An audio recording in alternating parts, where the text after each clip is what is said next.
ఆంజనేయుడిని బజరంగబలి, మారుతి, అంజనీసుతుడు, హనుమంతుడు అని అనేక పేర్లతో కొలుస్తుంటారు. అయితే అంజనాదేవి కుమారుడు కాబట్టి ఆంజనేయుడు అని, వాయుదేవుని ద్వారా పుట్టినవాడు కాబట్టి పవన కుమారుడు అని పిలుచుకుంటారు.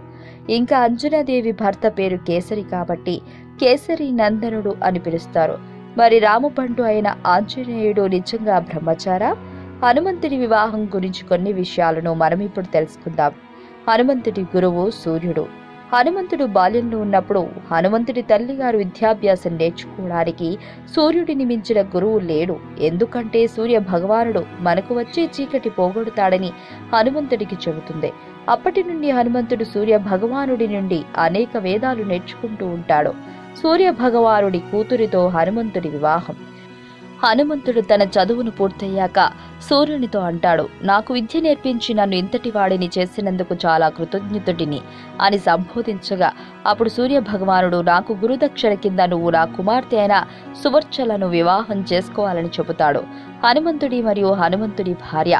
హనుమంతుడు వేదాలలో నైపుణ్యం సాధించగా నవ వ్యాకరణం చదవడానికి అర్హుడు కాదు. ఎందుకంటే అది కేవలం పెళ్లి అయిన వారు మాత్రమే అభ్యసించాలి.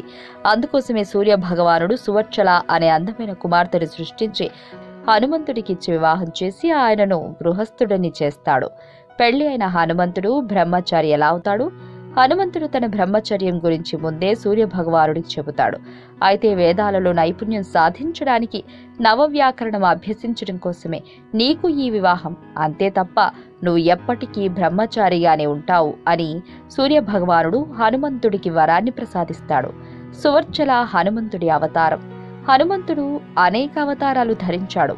అందులో ప్రసిద్ధమైనది 9. వీటిలో సువర్చల హనుమంతుడి అవతారం కూడా ఒకటి. ఆంధ్రప్రదేశ్ రాష్ట్రం మచిలీపట్నం పరాసపేటలో శ్రీ సువర్చలాంజనేయ స్వామి దేవాలయం ఉంది. హనుమంతుడి కళ్యాణం. వైశాఖ మాస కృష్ణపక్ష దశమి హనుమత్ జయంతి. ఆ రోజున ఆంజనేయుణ్ణి విశేషంగా పూజిస్తారు. అంతేకాకుండా చాలా దేవాలయాల్లో హనుమత్ జయంతి సందర్భంగా శ్రీ సువర్చలాంజనేయ స్వామి కళ్యాణాన్ని వైభవంగా నిర్వహిస్తున్నారు. హనుమంతుడి జన్మ రహస్యం. బ్రహ్మదేవుని భవనంలో అందమైన అప్సరస అంజనాదేవి ఒక ముని ఆగ్రహానికి గురై ఎవరిని అయితే నువ్వు ప్రేమిస్తావో ఆ మరుక్షణం నువ్వు కోతి రూపంలోకి మారిపోతావని అంజనాదేవిని శపిస్తాడు. అప్పుడు బ్రహ్మ ఆమెకు సహాయపడాలని భావించి భూలోకానికి పంపిస్తాడు. భూలోకానికి వచ్చిన అంజనాదేవి వానరరాజు అయిన కేసరిని కలిసి అతడిని వివాహం చేసుకుంటుంది. అంజన శివుడి యొక్క భక్తురాలు. అయితే శివుడి కోసం గొప్ప తపస్సు చేయగా ఆ పరమశివుడు ఆమెకి కొడుకులా జన్మించి ఆమెను శాపం నుండి విముక్తిని కలిగిస్తాడు. అందుకే హనుమంతుడి శివుడి అవతారంగా కొలుస్తారు. హనుమంతుడి కొడుకు. కాంబోడియన్ తాయ్ కథనాల ప్రకారం హనుమంతుడి పుత్రుడిని మచ్చాను అని కూడా పిలుస్తారు. రావణుడి కుమార్తె అయిన మత్స్యకన్య హనుమంతులకు మచ్చాను జన్మించాడని అంటారు. అయితే హనుమంతుడి చెమట చుక్క నది జలాల ద్వారా పయనించి రావణుడి కుమార్తె అయిన మత్స్యకన్య సువర్ణమచ్చని చేరిందని, ఆ విధంగా హనుమంతుడికి కుమారుడు జన్మించాడని చెబుతున్నారు. వాల్మీకి రామాయణం. వాల్మీకి రామాయణం ప్రకారం రామలక్ష్మణులను అహిరావణుడు పాతాళానికి తీసుకువెళ్లినప్పుడు హనుమంతుడు వారిని కాపాడేందుకు బయలుదేరుతాడు. ఇంతలో సగం వానరం సగం చేప ఆకారంలోనున్న మకరం అనేవాడు పాతాళ ద్వారం వద్ద హనుమంతుడికి సవాలు విసిరాడు. హనుమంతుడి కుమారుడిగా తనని తాను పరిచయం చేసుకున్నాడని చెబుతారు.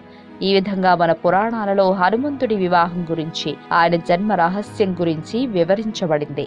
అంతుచిక్కని రహస్యాలు, మరెన్నో మనకి తెలియని పురాతన కట్టడాలు, వాటి వెనక దాగిన నిజాలు, పూర్వీకుల ఆచారాలు, మరెన్నో మూఢ విశ్వాసాలు, ఇలా కాలగర్భంలో కలిసిపోతున్న రహస్యాల కొరకు సబ్స్క్రైబ్ చేయండి రహస్యవాణి ఛానల్.